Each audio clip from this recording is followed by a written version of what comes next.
Now, what we thought we'd do is make 2 classic style pizzas, make the base for you so you can get to see how we do it, and use 2 good classy toppings. Now, George is going to do a classic margherita, which is tomato, buffalo mozzarella and basil. And I'm going to do a pizza Bianca with potato and anchovies. Now, first up, flour. Very important. This is a strong 00 flour. It's quite a clean, finely milled flour. That's the key. You can buy 00 flour or strong bread flour from the supermarket that is suitable for pizza or focaccia or flatbread. So 700 grams of flour into the mixer. Next job is yeast. 14 grams of yeast will aerate this. Because it's a living organism, it grows, it multiplies. A good yeast is nice and crumbly, smell very strongly of yeast, and fresh is best. Just dissolving that yeast into a little bit of the water, which is just warm. The rule of thumb would be you use half the amount of dry yeast to fresh yeast? That's right. So 7 grams of dry yeast, which is 1 sachet, will be good for 700 grams to a kilo of flour, all right? And then once it's dissolved, just add 400 mils of water. Got a couple of tablespoons full of sugar, and that's to give it a bit of food, to start multiplying and doing its thing. So once that's dissolved, just pour that into the flour. So we set the machine on a slow speed, so it kneads. I've got a tablespoon and a half of salt. Just going to sprinkle that in. And it sounds funny, because it's a living thing, yeast needs to feel all comfy, George. Like, exactly. Tucked up in a little doona, warm bath. That's when you're at your best. That's when yeast is at its best. If it's cold, bit chilly, it's not feeling its best, won't work as hard, OK? I've let that go for about 2 minutes, just so it starts to gather itself together and create a firm dough. I've got 60 mils of olive oil and 50 of milk. And then let it continue to mix and knead for another 4 minutes. And what I'm looking for is a soft, smooth, elastic and pliable dough. And all of that hard work is on that machine. Now, you can do that by hand, but it's going to take your time. What you're looking for is the same texture as if you were doing it by hand, but it's in the machine. So you've got to be smart. Right, so that's been kneading for about 4 to 5 minutes. And it's just so it's bringing this dough together so it's nice and soft. And then I want to finish it by hand. Just work it through. Now, you will find with every flour, regardless of whether you buy the same all the time, that it will vary just a wee bit. Within grams, but, you know, it will vary a bit in terms of how much water it'll absorb. So it is down to a little bit of feel. Now, I've added about a tablespoon of flour, which is not much to that total amount, but it's just made that difference. But a pizza dough, essentially, is going to be a lot softer than, say, a stiff bread dough, OK? So all we're looking for is that nice, smooth dough, and that's pretty much it. What we're going to do is allow that dough to start proving, which means the yeast is going to activate, all right? It's going to start growing, it's going to start releasing carbon dioxide, which is going to aerate that dough. Should we put that to bed? All right, so she's going to go to sleep. Once we know that it's going, we'll divide into 120, 140 gram balls, prove again, and then roll. So we've let that prove just for 10, 15 minutes, just so that it starts to activate. And then what we want to do is just divide this into whatever size balls you want. It's going to be, you know, the size of pizza that you want. And I ball that up. What I'm doing is I'm just cupping my hand over the top of that dough. So those little balls of dough are just going to have a little rest. They're going to prove for about another 30 minutes or so, and then we're going to bake. After the break, a good pizza isn't loaded with ingredients. Gary and George go rustic with their simple but sensational pizzas. This is a pretty special pizza. Then later, a private masterclass with the world-renowned Peter Gilmore. And essentially the broth just goes around the edge of the dish. Plus, You're just basting your chicken, yeah? George's scrumptious chicken oysters and wingettes.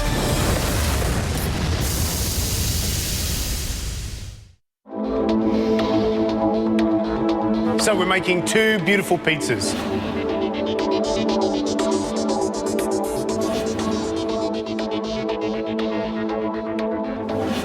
So let's have a look at the dough. So they've proved up nicely, and they're lovely and soft, right? At this stage, you do not want to re-roll or re-ball, because what it does is tighten the gluten. As it proves, it just relaxes, okay? And everything's lovely and soft and pliable. What I've got here is a mixture of semolina and flour, all right? And that's important because if you use just flour, it'll tend to stick.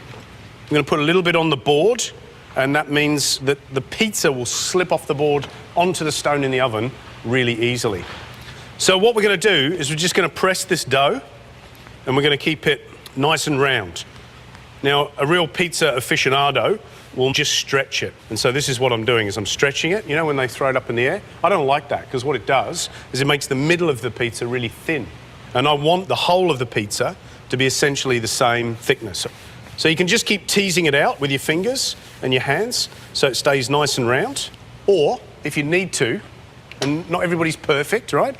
You can just use a rolling pin, and you just want it nice and even thickness. Doesn't matter if it's an odd shape, doesn't bother me. In fact, I like it because it's nice and rustic, right? So a little bit of that semolina and flour mixture on a board, and then we're going to put our pizza on here.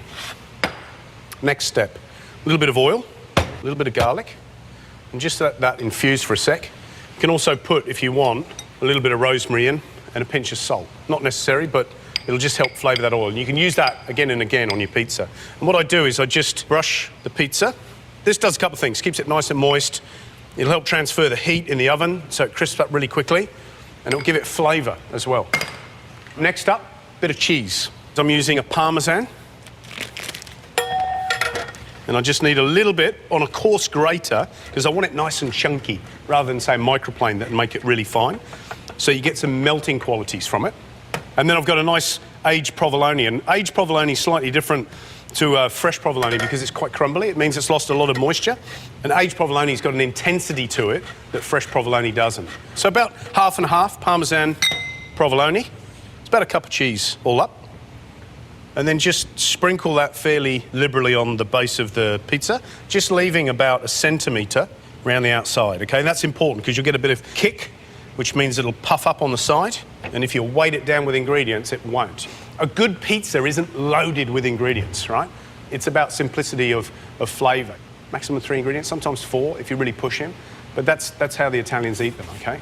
Best ingredients, and the bread itself is the vehicle for those beautiful ingredients. So next I'm just going to put a little bit of rosemary, and then I'm going to use a potato, in this case a Desiree, okay? So I'm just going to slice this on this little mandolin, okay? And that means that the potato slices, even though they're raw, if they're nice and thin, they'll cook in time. It doesn't matter what potato you use, as long as it's nice and waxy and it's got some flavour in it, okay? If you're making these at home, nice and easy to do a potato pizza like this. And they will shrink a little bit, so put a few on. A little bit of olive oil. Just going to make sure I've painted some of those potatoes. And a pinch of salt flake to flavour and season that potato, all right? So the pizza's ready and it's moving around on that board. That's why you wanted the semolina. It's like little marbles, okay? Now, before we go any further, I'm going to give you a little tip.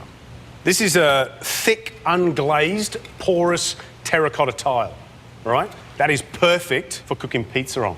No fancy pizza stone, although you can buy one if you want. But for me, it's about the thickness of it. The terracotta holds its heat, transfers its heat really well. So the stone has been in the oven from cold. That means pop the stone in, turn the oven on, 250 degrees. However long it takes your oven to get that hot, your stone will be hot, all right? That's crucial. The reason you want the stone is because you need bottom heat for that pizza. As soon as the pizza goes in the oven, bang, hits that hot stone, starts to cook straight away, okay? So this is going to go into the oven. She's in. Done. Right, guys, now I'm going to make a margherita pizza. Quite simple. I'm going to do mine a little bit stretched rather than round. So like Gary did, I'm just sort of stretching it out by hand onto the dusted board, and let's dress this baby. So nice, tasty, house-made tomato sauce, just tomatoes cooked down with onions and garlic. Then some baby capers, You can buy capers from the supermarket or any good providor. Next, some fresh basil. Then some of that olive oil Gary made with the garlic and the rosemary. We just drizzle that and give the edges a little bit of a brush just to gloss it up. Then some of these beautiful cherry tomatoes. Now we've just halved these, a little bit of olive oil, some sea salt, popped them in an oven at about 120 degrees for about 20 to 25 minutes. Now our margarita's ready to go into the oven. And that should take 4 to 5 minutes at 250 degrees. So it's a very simple, classic margherita pizza, and we're just going to finish that with the buffalo mozzarella once it comes out of the oven, just so it's nice and melty. We don't want it caramelised, we just want the cheese to melt over the top and eat it. George, my pizza will be ready. It's been in the oven for about 4 to 5 minutes. So board again. Nice and thin. Nice and thin, really crisp. Yours is puffing up beautifully in there. And then a little bit of that infused oil, just to get it all nice and glossy and beautiful. And then some fresh buffalo mozzarella, which I love. You can eat this pizza like this, but I like to put little flavour bombs on so that you've got something interesting to chew on. Beautiful, okay? And then some anchovies. Love anchovies. Talking about flavour bombs. Oh, yeah. These are absolutely gorgeous. And then a little bit of the rocket. All right? And that's my pizza Bianca, which I think I should eat rather than you. Right, it's been about 5 minutes. My pizza margherita should be ready.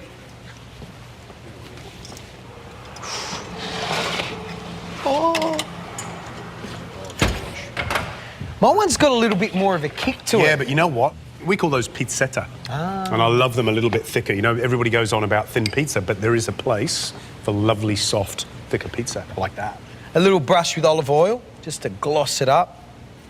And then a bit more of that beautiful buffalo mozzarella. Oh, I love it. There you have it. 2 beautiful pizzas. Right, who should come up and taste? Shani, Adam, and Jimmy. Come on down.